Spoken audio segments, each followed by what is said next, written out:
네, 안녕하세요. 저는 여성가족부 영상기자단 1기 박지민입니다. 네, 안녕하세요. 저는 저번 영상에도 출연했던 그냥 김민경입니다. 최근에 엠번방 수사가 진행되면서 큰 이슈가 되었는데요. 네, 가해자 처벌도 중요하지만 피해자들을 어떻게 구제할지에 대해 궁금하신 분들도 되게 많을 거라고 생각을 해요. 그래서 실제로 여성가족부에서도 디지털 성범죄 피해 지원단을 구성했다고 하는데요. 오늘은 그 중에서도 해바라기 센터에 대해서 알아보도록 하겠습니다. 네, 해바라기 센터는 그럼 뭐 하는 곳이죠? 해바라기 센터란 성폭력 피해자 통합지원센터로 성폭력 피해자분들이 한 공간에서 수사 지원, 의료 지원, 상담 지원, 그리고 심리 지원까지 모두 받을 수 있는 곳이에요. 그리고 해바라기라는 이름은 센터가 밝고 아름답게 느껴지길 바라는 마음에서 지어졌다고 합니다. 이야기를 들어보니까 해바라기 센터에서 어떤 일을 하는지 더 궁금해지는데요. 네, 그래서 저희가 이번에 해바라기 센터 소장님과 전화 연결을 해서 더욱 자세한 이야기를 나눠보도록 하겠습니다. 네, 선생님들 안녕하세요. 반갑습니다. 안녕하세요. 인터뷰에 응해주셔서 정말 감사드립니다. 혹시 간단한 소개 부탁드려도 될까요? 네, 안녕하세요. 저는 경기남부 해바라기 거점센터의 소장 장형윤입니다.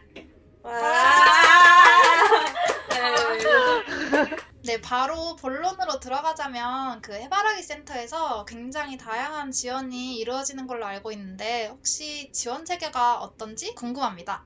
해바라기 센터는 성폭력 피해자 통합센터예요. 전국에 지금 40개 정도가 있는데 모두 병원 안에 있습니다.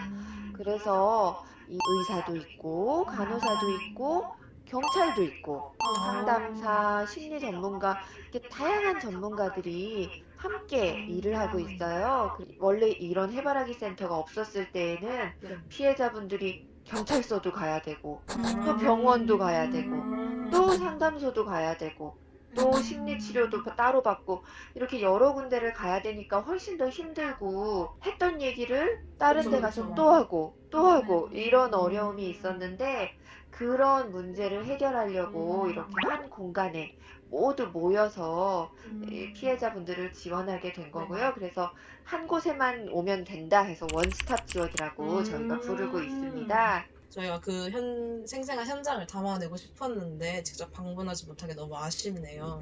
네, 그러니까요. 굉장히 피해자를 많이 위하고 신경 쓴 공간이라는 게 잘 느껴지는데요. 네, 그 해바라기 센터가 위기 지원형, 아동형, 통합형이 있는데 유형별로 차이점, 그리고 특히 위기 지원형과 통합형의 차별점이 무엇인지 궁금해요.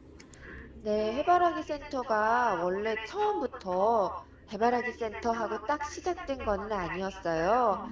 2004년도, 5년도에 피해자분들이 피해자 조사를 받고 증거 채취를 하는 수사 지원에 더 초점이 맞춰진 위기 지원형이 따로 생겼었고, 그 다음에 피해자분들이 심리 치료를 받을 수 있는 심리 지원에 더 초점이 맞춰진 아동형이 이렇게 따로따로 시작을 한 거예요.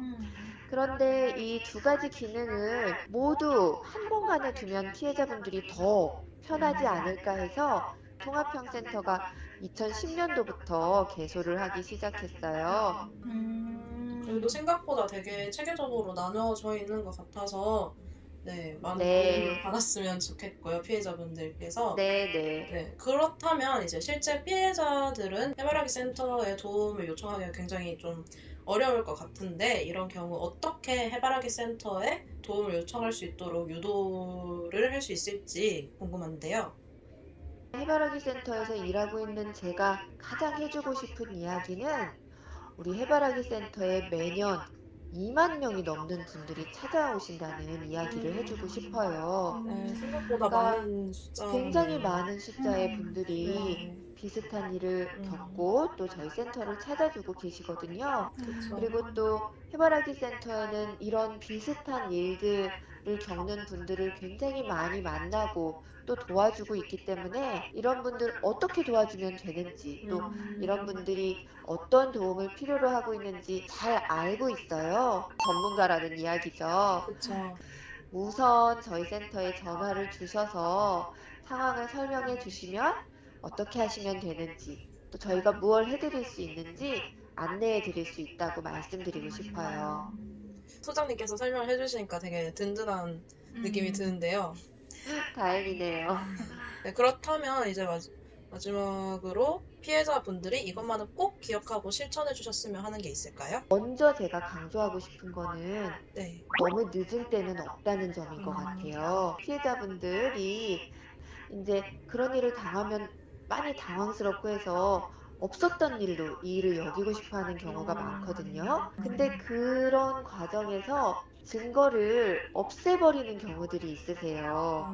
그런데 이게 나중에 정식으로 대응을 하려고 할 때는 증거가 없어진 그쵸. 상태가 되는 경우가 있기 때문에 당황스럽고 혼란스럽더라도 증거가 될 수 있는 것들은 최대한 보존해 놓는 게 좋다. 문자 메시지나 통화 내역, 당시에 입었던 옷 같은 것들은 잘 보관해 두는 것이 좋고요. 저희가 센터에서 증거 채취도 하는데 피해자의 신체에서 가해자의 침, 타액이나 정액을 이제 채취하는 그런 증거 채취는 72시간 안에 방문을 해주시는 게 가장 바람직해요. 저희가 증거를 채취할 수 있는 확률이 높아지고요. 네. 아무리 늦어도 그런 증거 채취는 이 사건 발생 120시간 내에 센터를 방문해 주셔야 저희가 할 수 있다는 것도 이렇게 기억해 두시면 좋을 것 같아요. 아, 그렇군요. 그래도 가장 중요한 거는 이제 본인의 의지와 용기일 것 같아요.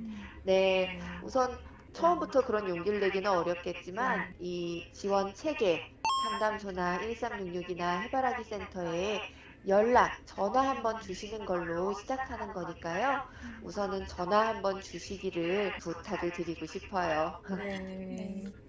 나 하나의 뭔가 작은 용기가 큰 변화를 가져올 수 있는 거네요, 그쵸? 그렇죠, 맞습니다. 네. 그래도 이제 해바라기 센터에서 이제 되게 구체적이고 오랫동안 이제 사건들을 진행시켜 오면서 굉장히 전문가들이 많다는 느낌을 이제 전화만으로도 느낄 수 있었어요. 맞아요. 네, 아유, 이렇게 얼굴 보고 하면 더 좋을 텐데 수고 많으시고요. 아우, 감사합니다. 네. 네, 수고하세요. 네, 감사합니다. 네. 네, 소장님 덕분에 해바라기 센터에 대해서 굉장히 많은 것들을 구체적으로 알게 된 것 같아요. 앞으로 이제 피해자분들이 망설이지 않고 도움을 받을 수 있는 계기가 되었으면 좋겠습니다.